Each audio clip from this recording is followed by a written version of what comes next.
Are you ready to save our kids? If children are the living messages that we send to a time that we will not see, Save Our Kids is an opportunity for you to be introduced to a few school and student helpers that will support each child's individual journey.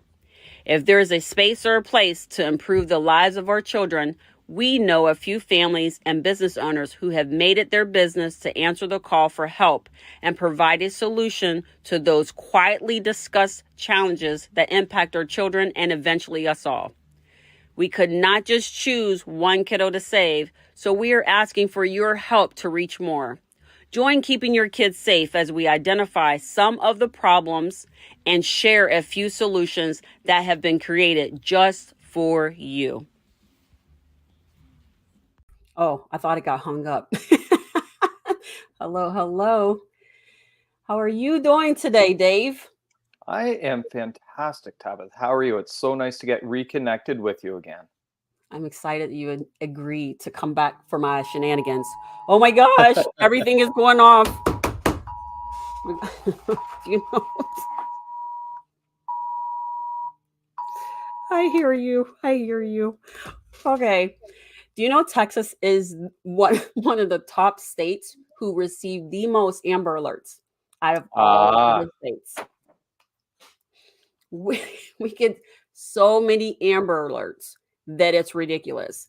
Now, and here, we're here talking to you about specifically protection for our young people. So this is the Amber Alert I received on all of my devices. As you could tell, they all just started ringing. yeah. So 12-year-old white female abducted, and Oh, they give the vehicle and a license plate number.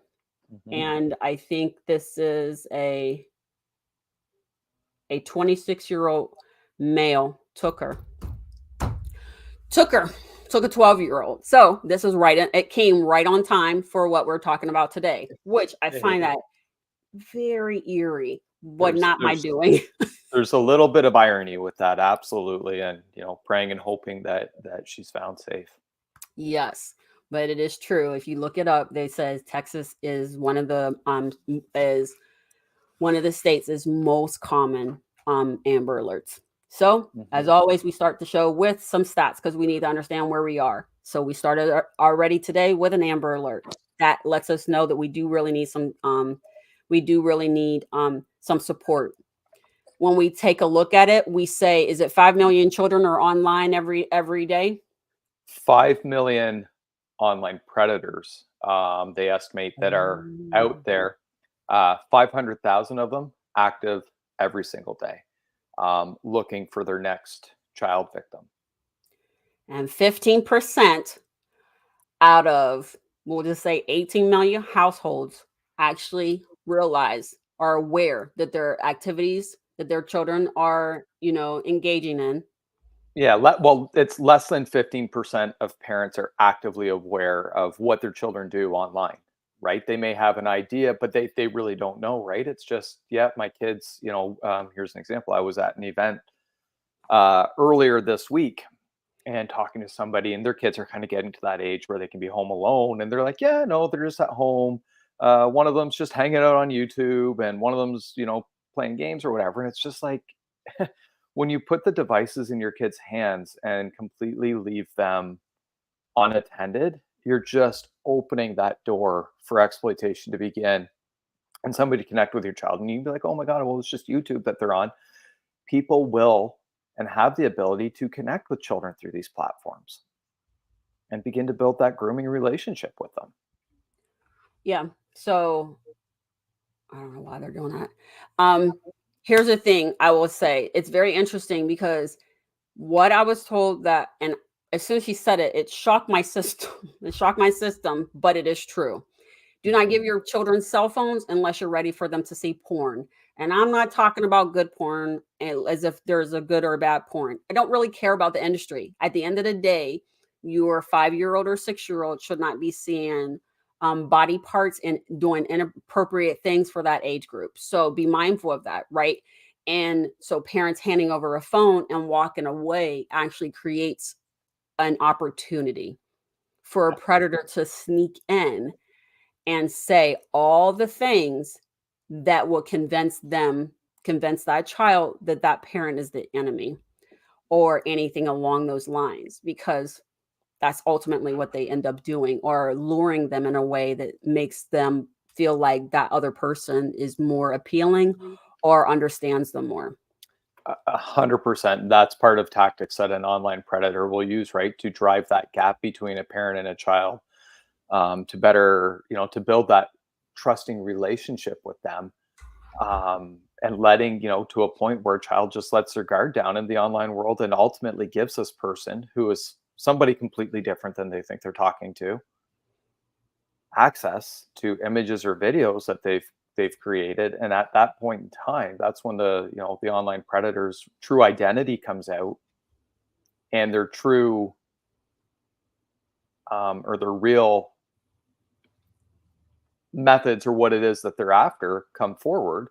Tabitha, if you and I have been chatting for the last 3 months online, and I'm building up a relationship with you, letting you think I'm somebody completely different.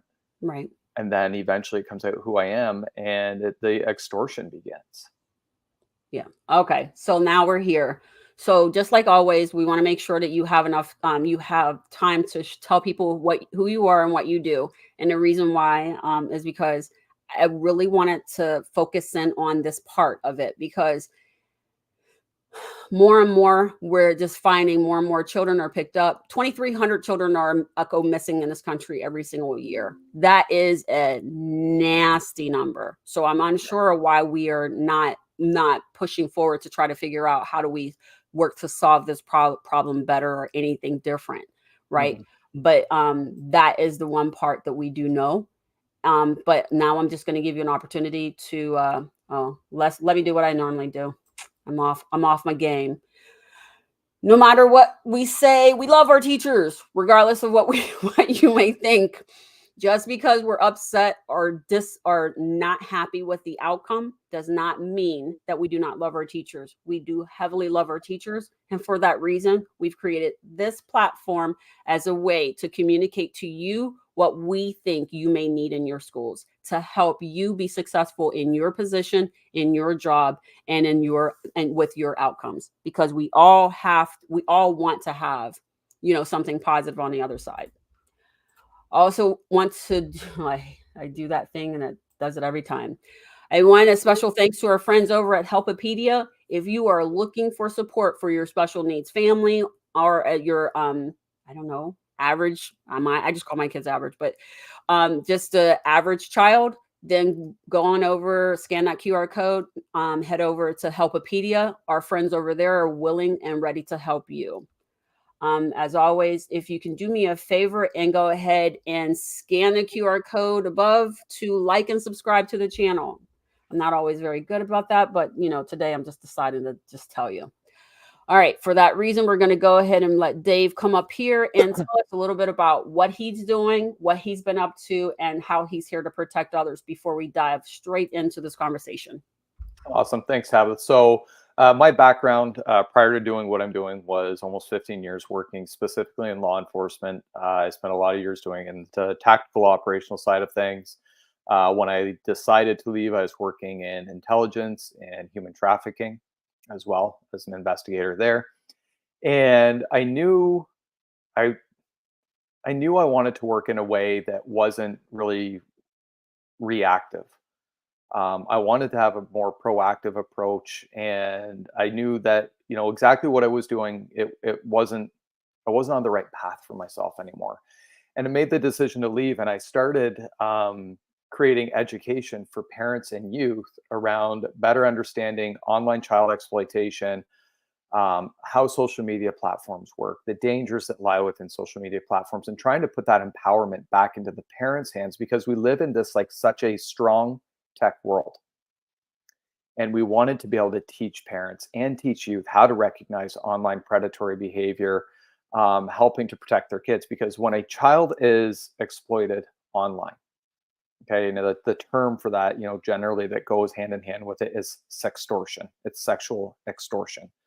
And they end up ultimately sharing an image of themselves or a video of themselves in an exploitative nature. that somebody then starts to extort them and say, hey, unless you don't want me to share this image that you just gave me with all of your friends list online and your parents and your school and all those things, you have to pay me $500, $300, $1,000, whatever they think that they can get out. And far too many youth ultimately end up taking their own lives as a result of this, because in that moment they think that their world is just crumbling down and they have no idea what to do, where to go, who to turn to, right? And so we find that, first of all, like the first layer is like, can we prevent this from happening through education? Easy to access, easy to understand education. But the next step is also helping people understand, I can never guarantee prevention. Like, I wish I could be that little angel on everybody's shoulder saying, don't click, don't do that, stop that. Like, let's take this and go down a different way, or stop that conversation before it gets to be too late. But as if something does happen to somebody in the online world, how do we mitigate the risk? How do you lessen the impact? How do you help somebody grow through it and really truly understand, see, it's not the end of the world? And that's then helped us expand into this education for adults as well. It's alarming, but actually 54% of online financial sextortion cases actually are adults that it happens to. And I'm not talking like young adults, like 18, 19, 20 years old. Like, the higher range of these people are like over 50 years. Right. And so then, as we were doing that, it's like we see this commonality between online, malicious actors or threat actors and their intents. And how does that now translate into fraud and financial crime and awareness? Right. And we kept kind of going down these, these different routes of how it is that we help people and things that we help them with. At the end of the day, our ultimate mission, our ultimate goal is to end internet child exploitation in all levels, in all forms. And, we tie that into, um, child sex trafficking. We tie that into what I call digital trafficking, where a child's being digitally trafficked, where their images are being sold, either images that they've taken willingly themselves and shared online and then they get distributed, or children who are being harmed sexually and their images are being sold online in the form of child sexual abuse material. There's so many different ways, but there is a commonality going. It's all linked together. It's a tangled web, but it's all linked together. And it's like, how can we go after that? Before the digital age, Tabitha, child sexual abuse material, and I'll use this term once and only once. In the media, people recognize it more as child pornography. Okay, that's how the media always writes it up. It's not that, because the term pornography would insinuate that somebody's given a level of consent, and children cannot consent to sexual harm. So it's Thank child you. sexual abuse material. And before the internet came along, that material was traded through regular postal mail. Okay. And it was eventually stopped through, technology and forward thinking. And we see ways in which can we do this. And, it's not about, to me, it's not about going after the creators of it eventually. But if you can cut off the supply and demand, and you can cut off the demand for it, you eventually can start to have an impact, okay, a greater impact. And now, though, I mean, it just like how quickly things move. Uh, People are using what's called generative AI, generative artificial intelligence, to create child sexual abuse material. So what that means is, if I'm a parent and I'm posting images of my children online on my Facebook page or on my Instagram, whatever, a perpetrator can go and grab those images and, using generative AI, turn these images of your child, who's actually not being harmed physically, into sexual scenarios. But it still has a massive, massive impact on that child if that were to ever happen. Now, and I'm sorry, you're gonna like, this is a can of worms open, No, when no, no, it's comes not. time I for get this. it. So, Because holy crap, I just never well, thought about that. and so perpetrators then, they try to justify it and say, well, we're not actually harming a child. But what happens is you are still, because you're putting their images out there in a way that can never be removed. But viewers and consumers of child sexual abuse material, it's estimated that about 50% of them go on to be hands-on offenders of children themselves.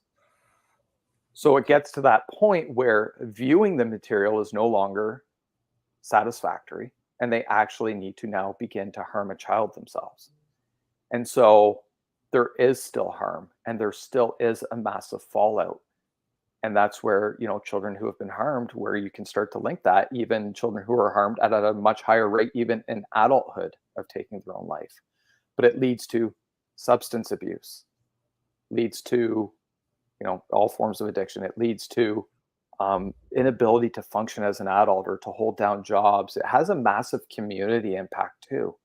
And so part of what our mission is trying to help and work with children, whether they're children or adults who have been harmed, and helping them as much as I would love to go back for every child that's ever been harmed and say, I can take that pain away from you. I can't change the past. But what we can do is change how you look at life going forward, right? And how do you use what's happened to you? How do you make it for you? And use that as part of your story, because now you have to rewrite your script going forward in life. And how do you create the life that you desire to have without living in the past as a victim? Yeah. So, wow, we got a lot to talk about, Dave, because I have to say, I get it. I don't think that I truly understood. So I recognize that my understanding of certain subjects is limited only to how I have chosen to go down that rabbit hole, right? Yeah. And in this situation, what you brought to light is definitely something that we all need to go partway down this rabbit hole to actually identify the areas where opportunities that perpetrators have that you provided to the perpetrators, right? Right. And so, strangely enough, my product comes with a card, and I'm going to tell you, I don't know how many times I've had to go into a school and say, please stop putting the name of the child on this card. Well, we don't know who the card is when it falls off. What I want to say is you have to do a better job of putting on the zip ties. But you not knowing who's in this card, that means that the card works. You provide the opportunity for a child to have his name on the back of this card, and now they're saying down the street, hey, Dave. Dave turns around and looks, and now a perpetrator now has Dave. Mm-hmm. But you, because you want things to be so easy, you put his name on the back of a card that I gave you for his privacy and protection. So you've just opened the door. And I think in a lot of cases, parents do that because they're unaware of what has happened or what's out there. They're thinking, never my child. It's never Right. going to be my child. It's always going to be someone else's child. My child would never. Right? But that's not true, because perpetrators come in all shapes, sizes, and ages. Mm-hmm. And one of the things that I've learned over the years is sextortion is happening more and more peer to peer. So let's talk a little bit about that. What should parents look for, and what should they do once they find the situation in that? And by the way, all these parents, I'm speaking directly to you. If you are a parent and you are paying for your child's cell phone, that cell phone does not belong to them. That belongs to that child. And the reason why I say this is because you can go into the iCloud, you can go and search that phone. You have every right to that phone because you are paying for it and they live under your roof. Here's the other side of that. A lot of parents are saying, no, I given it to them. They have have the ability to go and do what, and they understand the rules. They can do what they see fit and they understand the rules. This is what I'm going to tell you. On your flip side of it's okay, it's their phone. When something bad happens to them, you'll remember these statements. That phone does not belong to them. And as long as they're under the age of 18, what they do is your responsibility, and you will get the consequences for your choices, even though it was their choice to execute whatever happened. And the opposite side of that consequence is something that is felt lifelong. So we really need to be mindful of that. But now you just share with everybody, what should they look for? What are the things that what do we need to do? Oh my God. Yeah, yeah, for sure. And so with what you just said there, the one thing that a lot of parents struggle with is how do I balance privacy of my child and protection with them? Okay. And so the one thing that we really work with parents on is if you're giving your access, devices to your child, whatever it may be, our goal is not actually to have parents take this technology away because we live in a tech world. Okay. I mean, look at this setup here. We're on StreamYard and you got connecting to YouTube. And, we live in this content creation world. Youth need it for education. They need it for future careers. Like they need to learn how to use technology, but they need to learn how to use it safely. Okay. Mhm. Number one. So as we do this with parents, like that we introduce as a resource is the utilization of a family agreement. Okay, if you are my child and we have these agreement templates created for between the ages of 6 to 8, 9 to 11, 12 to 15, and 16 plus, because the ultimate goal there is giving your child a balance of privacy while protecting them. But as they get older, okay, Mhm. I like that. ultimately once you're 16 plus, 17 plus, 18, getting ready to go off into life on your own, like I've done enough educating with you that you're making good decisions on your own and you have full privacy. Okay. The difficulty that parents also have though is going, well, are these signs that my child's displaying? So back to your question. Are they withdrawn? Are they quiet? Are they nervous? Are they on technology more than regular?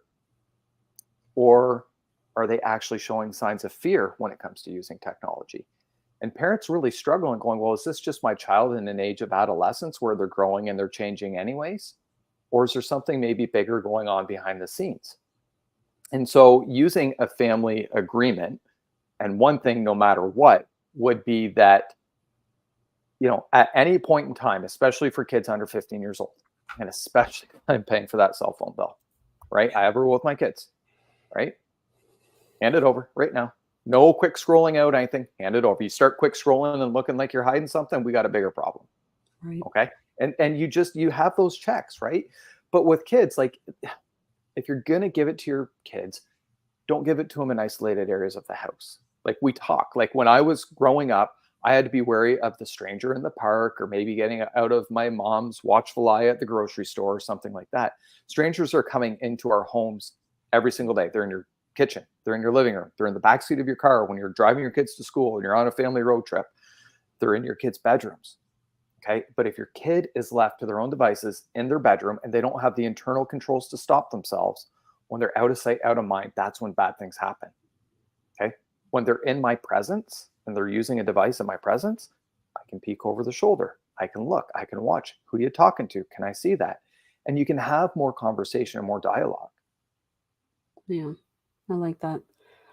The other side of it is that if your child is so fearful of being on technology and their face is in the book, I was just told by a person that if your child spends more time reading than they do doing anything else, you need to watch out for them as well. So we really, as parents, we have a lot of weight of making sure that child makes it to 18. Yeah. And that comes with, man, it's a lot of stress. But so you're saying you see your child in the corner and they're reading the book, reading the book, reading the book. And every time you see them, they're reading and they refuse to come out of the books. There's a problem there. They're running away from something and running towards something else because whatever is around them is not working.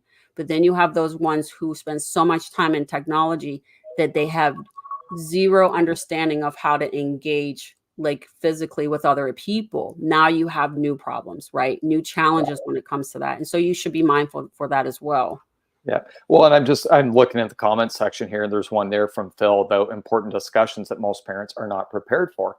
And when you're having these, beyond the family agreement, we have conversation scripts for parents to use. They can use them verbatim, word for word, or they can use it as a template to just get the conversation going. Like back to when I grew up, you know, Maybe my parents did or did not ever have to even have the quote unquote sex talk with me. But now, and that even was reserved for like when you're a teenager. Yeah. Now you have to have these conversations with kids like as young as 6, 7, 8 years old, because in order for them to understand that there's somebody bad online that may try to harm you, you need to understand what this is first. But now you need to understand and just have an open conversation. Like the biggest regret a parent will have is not having the conversation with their kids and not preparing them for it. And it doesn't need to be done in a scary way, right? Age appropriate. Age appropriate. We don't, with young kids, we don't call them predators, right? They're, we refer to them as an online bad guy. Most, kids know what a bad guy is. It's somebody online that may not be who they say they are, and that they do want to try to get something from you. And so, and you encourage questions, you encourage open dialogue. You ask your kids, like, who are you playing with online? Like, what does that look like? Can I see your friends list? Right. Okay, There's so many avenues that this can go, and tactics, right? And there is. only every parent has to know their child individually and what's going to work for them. Okay, so you bring up that point. So before we go tapping into Christine's comment, yes, you know your child. Be honest with yourself. It is only you. Be honest with yourself. If you have a sinking feeling about your child, do not ignore that. If your gut tells you something, do not ignore that. And let that not be the first thing you say. That would never happen to my child. That's not my child. My child wouldn't do those things. Because my mom, when we were younger, my mom says, I do not like children. And okay, so I know me and all the people who've listened to me for a period of time. I'm an instigator, and I will ask questions that no one else will ask. So I turned to my mom and I said, hey, lady, you know there's 3 of us, right? You could have stopped this train wreck at 1. Why is there 3 if you don't like children, right? And she turned to me and she said, it's not that I don't like children. I don't like it when when you guys go to school, you turn into totally different people. So who I raised you to be, or what I poured into you, is coming back at me in a way that I was not expecting, or do I like? So that being said, once she said that, that helped me understand it's the influence of other people and other children on her children that she disliked. She disliked what happened when you put all of us in that in that thing, that tumbler, and we all tumble together and we're all sharpening each other's swords, but some of us are coming out with sharper swords that our parents have not equipped us with. And I feel like that's what my mom was saying. So that's what we are seeing here. So a lot of times I think parents will say, no, not mine. I know my child. I know my child. But something shifts when your child takes a different direction than what you've chosen for them. So just be mindful of that. You're not just fighting your child. You're fighting your child plus their band of characters behind them. Yeah. Yep. Absolutely. Absolutely. Too many parents. And when we went live with this, there was so many parents who, so much applause, so much like, this is great work, so much kudos about it. And nobody was following, like, nobody was taking the education. And so I started asking parents, I'm like, hey, what, if you don't mind me asking, like, what's the reason why, you're telling me this is great and how wonderful this is, and you have children yourself. If you don't, like, why am I not seeing you registered for this? Oh, my child would never do that. Or, oh, I've already talked to them about that. I'm like, not good enough. Like, that is not a viable defense, that my kid would never do something like that, because an online predator doesn't make a connection with a child today. And I mean, very rarely does it go this way, where within like 10 or 15 minutes, they're saying, hey, send me a photo of yourself. They're willing, like, I want you to picture a big funnel. Okay. As long as they're filling that funnel with names at the top and it's continuously dripping something out the bottom, they're winning. Yep. Okay. And not your child, but when somebody builds a relationship with you 2, 3 months, 6 months, up to a year, they're meticulous, they're organized, they're methodical. Your child will let their guard down. Well-meaning adults, educated adults. Like, this is not something that discriminates on demographics or education or anything. Online predators are so good at what they do. Yep. And building that relationship and getting to that point where somebody's guard is let down to the point where they share that image. And so, like, we live in a reactive society. People don't fix a problem until they have a problem, instead of proactively going, like, how can I stack the odds and the cards in my favor? Or until the problem is so bad they can't ignore it. So Right. what I will say is, to all those parents who say, no, not my child, here's what I will tell you. So I don't I don't proclaim to be to have been a good child. I don't proclaim to be a bad child. I proclaim to have just exercised my rights to find my min and max in life. Right. So I did a whole lot of crazy things. But I remember this one man. I remember there's three of us. I was raised with three of us. And this man up the street from my grandparents, I don't know, he was always out gardening and things like that, and we were friendly because we were always we were always in the alleyway, or we were outside all the time. All these kids stand inside, okay, I got issues with that, but the outside is where we were. But this man, when my siblings were not around, would give me a candy bar. And then one of his stipulations was, "Don't tell anybody where you got it from," right? And so every day he would say, "You want a candy bar?"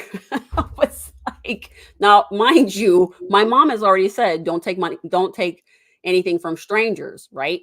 But to me, he wasn't a stranger. Although he never came knocked on my grandparents' door. He never spoke. I never seen him really talk to him, but he was part of the neighborhood. So I assumed that he may not have just been he was better than a stranger, right? Because we kind of knew where he was. So I would take this candy. And then one day I said, no, thank you. I don't want candy. Because I don't know why this man kept pumping me full of candy. I didn't get it. And so I was like, and then I went and I sat down with my siblings and I was like, yeah, I kind of really want that candy, but I'm afraid to go back. So you go back and tell him I'll take the candy. He gave them the candy and says, tell her she can never come back.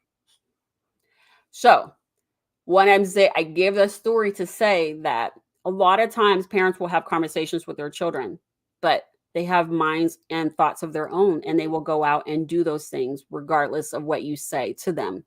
You can explain to them the boogeyman is going to come and get you, or this person is going to come and take you away from me. But the bottom line is that somewhere along the lines, it didn't resonate enough with me because I took candy from a stranger when I was younger. So if I can do that, your children can do it as well. And I taught my children all those things, but yet and still I fell prey, or I ended up in situations where my children made different choices. And those different choices could have landed them on the registry list. And it wasn't because they were not told. Mhm. It was because it was a coaching thing from a peer. Hey, do you have a picture of yourself? Yeah, I'll take a picture. Take a picture. Then it was like, oh, that's so cool. So what do you think it looks like? And it was just over time. It wasn't in one day. It was literally over time. And it was this thing. And it's very mild. And it's, oh, well, what are they going to do with it? That's my friend. They go to school with me. Because here's the thing, that person you go into school with, cool. But what happens, that person you go in school with says, come with me. My dad wants to meet you. Mhm. And the dad's a predator. Right. Right. So I just feel like Well, people need to pay attention. and not to get on this topic, but that was a big part of the Jeffrey Epstein, the way he would do it, right? He had befriended these girls, and then he used his victims, his girls that were victims, to recruit their friends. Correct. Hey, there's this guy, you want to make some money, and that's, he just continued to prey upon their innocence and their vulnerability with that. And the fact is that so Catfish has seasons upon seasons. They're talking, we're in like 20th season of Catfish, and yet we still under the misconception that who we speak to online are who they say they are. That's not true. And so children have no way to discern.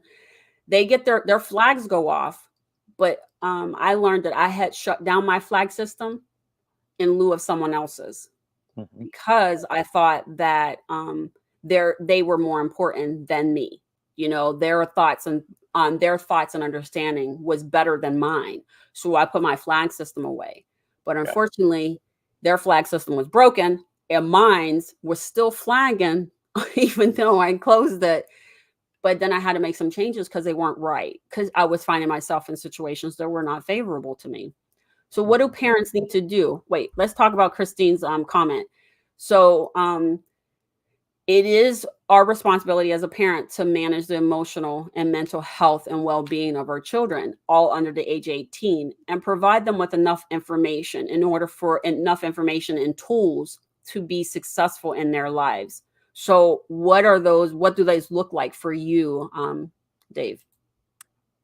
For tools for sorry, I was reading her comment there, and I was thinking about what something I wanted to talk about with regards to the laws. So, Go um, for it.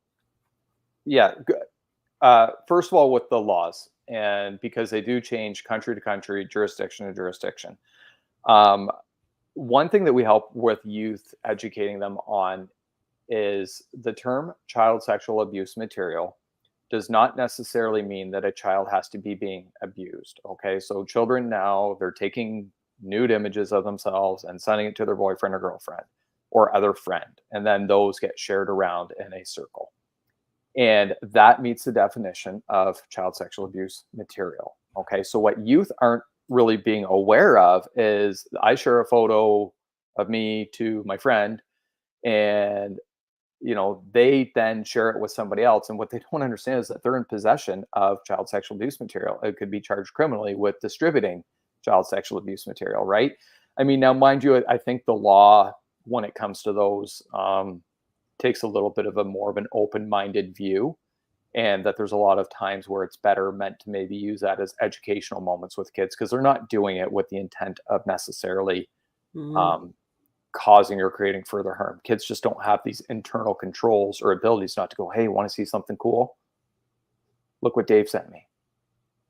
And then start sharing Yes it or no? around with other people, right? No, It's a yes or fine no? line. What's that? Yes or no?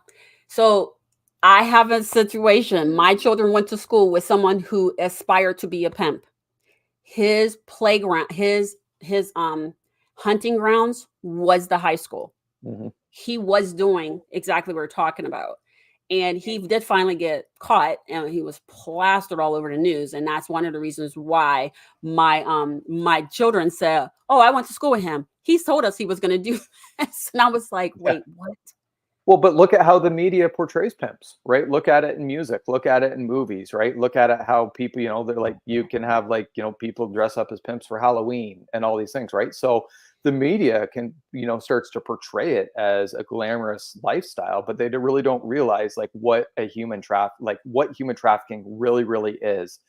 And the girl on the other end of that, or boy, youth, male, doesn't matter, Mhm. um, what it is that they actually go through and what the absolute sheer fallout is from being a trafficking victim. The violence, the control of somebody, right? And people, really good example. A lot of people last summer watched the movie Sound of Freedom, and they think that human trafficking is this, like where kids are being lured and put into shipping containers and sent overseas and all these things. I'm like, this is happening on your drive to work and you're passing a motel or this or that. Like, it's happening all around you. It's going on in your backyard right now, like in any major city in the US, small or big. Actually, you don't need to go more than 5 minutes, and it's somewhere around you at all times. Mhm. It's not this big international ring. It is that too, but it's domestic. It's Yes. happening right in your own backyard, Mhm. and it And has a sometimes they're massive picking them up. impact. They're snatching them. Their boyfriends and girlfriends are ushering them into those Mhm. situations. But then if we come back to the fact that you talk about sextortion, at the end of the day, one of the get you over a barrel is the fact that they're saying, if you do not give me what I want, I will share your nude picture with everyone, right? Mhm. And mind you, first of all, now that I think about it, like there's a lot of things that were happening at my children's high school that by far, I'm so glad that they're out of there. But that just shows the level of chaos that exists there that allows for so many of these things to happen. But these kids had devised a thought wall.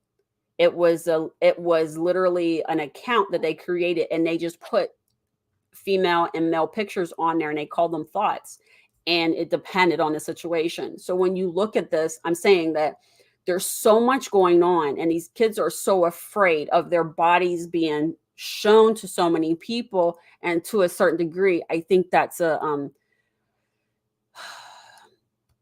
not liking their bodies, not liking them, and things like that. So that's kind of a self-hate situation. Um, I'm not a good hostage. I'll just tell you that right now. I will tell you in a heartbeat, because if anybody was said, "Oh, I'm going to share your picture," go ahead, do it. I don't Mhm. really care, because the point is that now I'm calling your bluff. And in some cases, that bluff doesn't. It's not a bluff. They actually share it. But the point is, but now they put themselves in a different situation, and now it becomes criminalized, right? So now I have the ability to go after you through the court systems, file charges, and have you marked as, underneath that list, and then possibly go to jail because you've done something which consists of breaking a law by Mhm. sending my pictures to my mass bulk sending my picture to everyone, right? Right. But it comes down to self-care, self-worth, and children are in a place where they're just trying to figure it out, and that's kind of how they get stumbled upon, for that. And just parents just need to be more vigilant, I would say. Yeah, well, we live in this world where youth are basing their self-worth off of, is somebody liking my post? Did somebody like my picture? Did somebody, and I've used all sorts of filters for it, but am I getting comments on it or not? And it really messes with their mental health, when they're not getting the reaction that they want, like that, they're not getting that dopamine dump or hit that they're looking for. Yep, I agree. So we talked about the things that are happening. So we're talking about trafficking, we're talking about sextortion, we're talking about text messaging, and at the end of the day, it is not porn, it is abuse. And I'm so grateful to you because you confirmed that. People have to be careful of the media outlets you listen to, because they glorify certain phrases, and then people dive into those buzzwords, and they're harmful. And it doesn't matter, those kids don't, like you said, don't have to be touched. They don't have to be physically there, but their images are everywhere, and those are harmful too. Mhm. And then it gives people an unhealthy way of looking at children. And so we really need to be mindful of what we're doing, and paying attention to what our children are doing. So what are some of the behaviors that parents should be looking for when their children when they find their children in these compromising situations? The like that a child would display. Yes. Yeah, so well, we already talked about some, like they're showing that anxiety or fear or separation from technology, or they're spending more time on technology, or they're just kind of shut down in their conversation with their parents, like, and it's an immediate, like, it's not like this gradual, okay, they're changing. It's just like an overnight immediate that they shut down and won't disclose with their parents what it is that's happening. From a trafficking standpoint, because it is common, like for youth in high schools to, appear outwardly, oh, you're athletic, or you're studious, you get good marks, something else can be going on, right? So it's like, is your child showing up at home with gifts, new purse, new handbag, new shoes, new clothes? They don't have a job.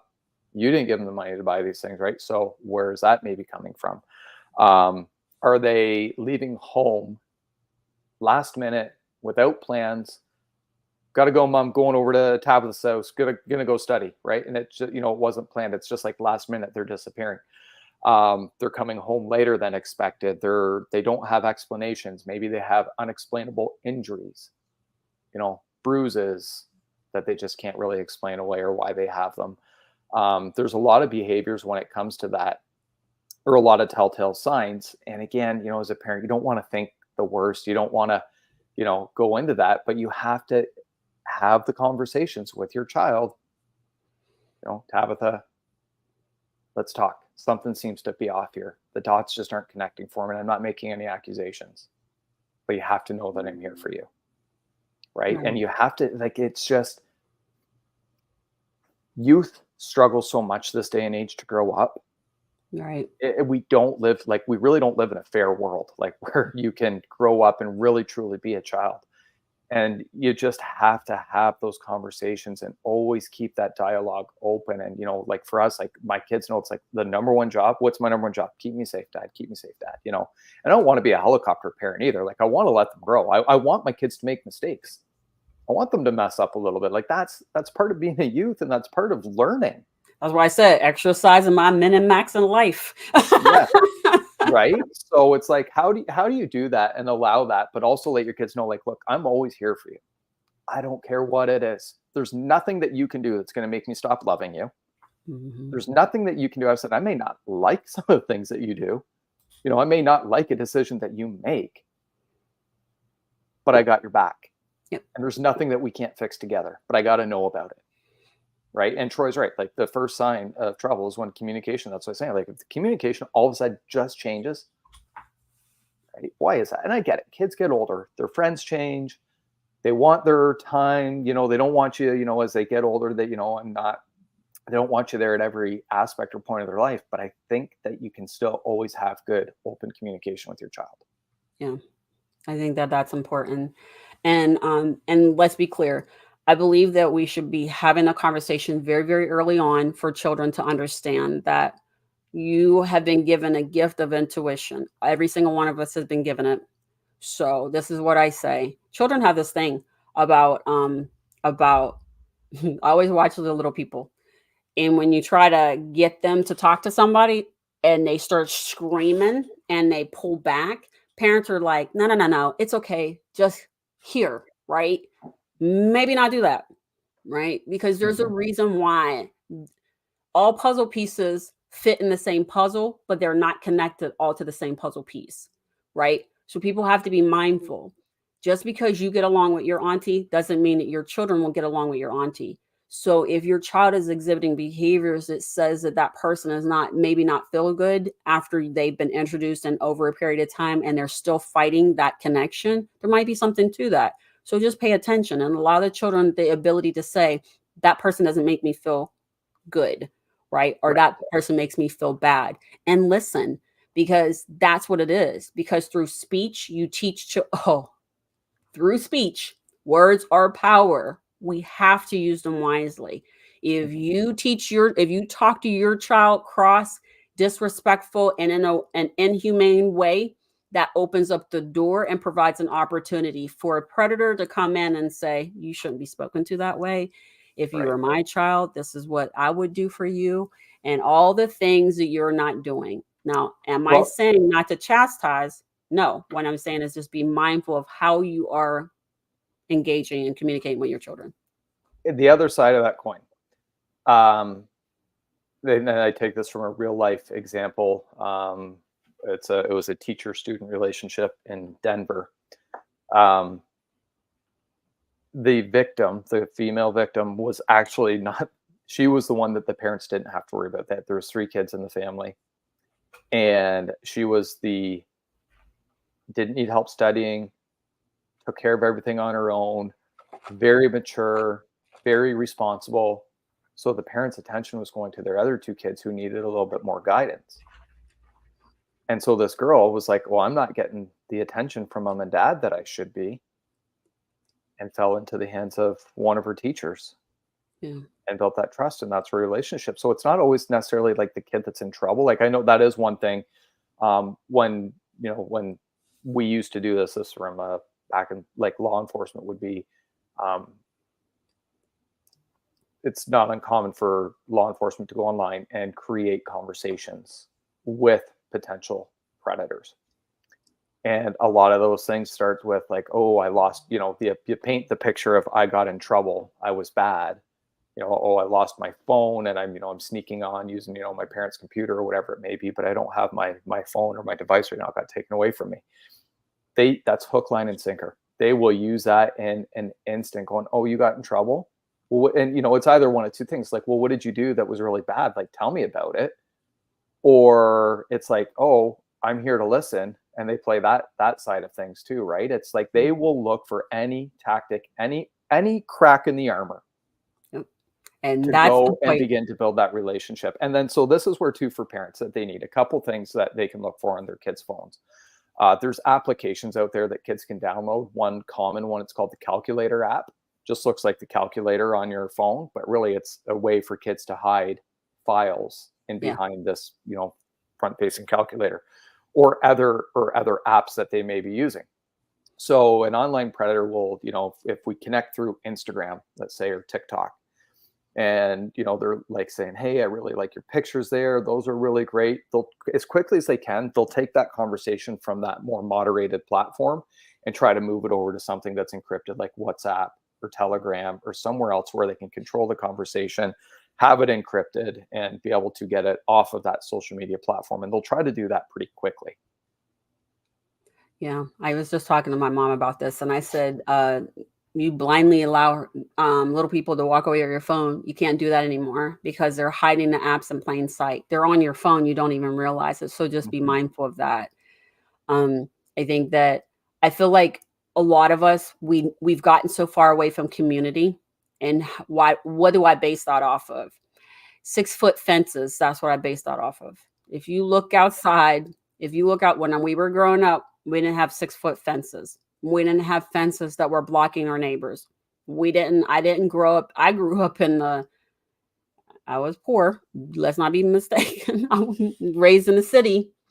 And in the houses that we lived in, we didn't have 6-foot fences. We didn't have 8-foot fences. We didn't have sign. We didn't have the thing that was like, no, we don't want no visitors. So, but now when I look around, we have 6 and 8 foot fences. They are privacy fences, and they are blocking out everybody in the world and just a family. And so we're losing our sense of community.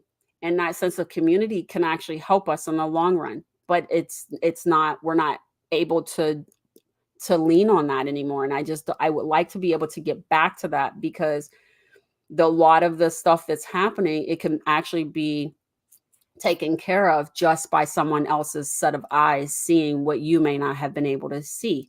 Mhm. Because I've said there is 360 degrees in a circle, and I only have 1% of my perspective, right? So in the same experience, you can have 360 different perspectives of the same identical experience. It's just your vantage point. And having more vantage points so you can have the protection is definitely better than having just your vantage point, which is only seeing the front, Mhm. of any situation. So Absolutely. I just think, oh yeah, doors, he said doors used to be wide open in the 70s and 80s. But now we're just like, yeah, everybody's closing everything off. Nobody wants to be involved. But what I will say is that um, I did raise a special needs child, right? Um, Now a young adult. But I'll tell you that not my child, or let's not help anybody else. We live in a community, a smaller community, but we live in a community, but we live in a city. And there was a child that came up missing over a Thanksgiving. It was a few years ago. And it actually made the news, probably national news, because they weren't from here. But what happened was that uh, they were searching for this child. They couldn't find him. My husband took the dog and my son, and they went out searching. They did not know that person. We had no personal ties to these people at all. But we understood that there was a problem that was bigger than us. So he went and took the dog. My dog helped find and locate the child. He did not make it. But the point is that community, regardless of where you come from, can help you. But if you Mhm. shut everybody out, we can't help. We Right. can't help what we cannot see. And I'm a firm believer that we all have to do this together. So even though um, I call the community the bonus parent, they're still part of a healthy, well balanced child. And we have to get better about it. But also, the one other thing I want to say is, have you seen this? Have you seen sex ed lately? Because I seen a video for sex ed in high school. It is disgusting, disturbing, and should be pulled out of whatever school that it's in. My recommendation, strong recommendation is that you begin having conversations with your children very early on. At the age of 5, your body is your own. Please do not allow people to touch it. If someone makes you feel uncomfortable, please say something, raise a flag. Do you need me to give you a flag? I'll give you a flag. I don't care how you do it. Start talking to your children early on, because what the schools are teaching them at this point about sex can be dangerous to your children. Okay, because what I witnessed, and a child said, this is not okay, and recorded it silently and released it online. So we are unaware, and we have to be better about it, because school is your parent. Number 2 is your co-parent. And if they don't have your back, then you have to find another co-parent, because they can pick them up in school and elsewhere, and then a lot of the stuff is happening in there. And they're almost sometimes your number one parent, because your kids are spending 6, 7, 8 hours a day there. Oh, I know how many And they're hours. spending, they're around their teachers more than they are you. They are, because 180 school days gives you 1,260 hours per year. In a 52 week, I hate that, 52 weeks, you spend 2,080 per year. When you add travel time, you're up to 2,600 hours per year you're away from your children, and they are not with you. So who are they with? You have got to pay attention to who your children are with. Otherwise, you will find yourself in a bad situation.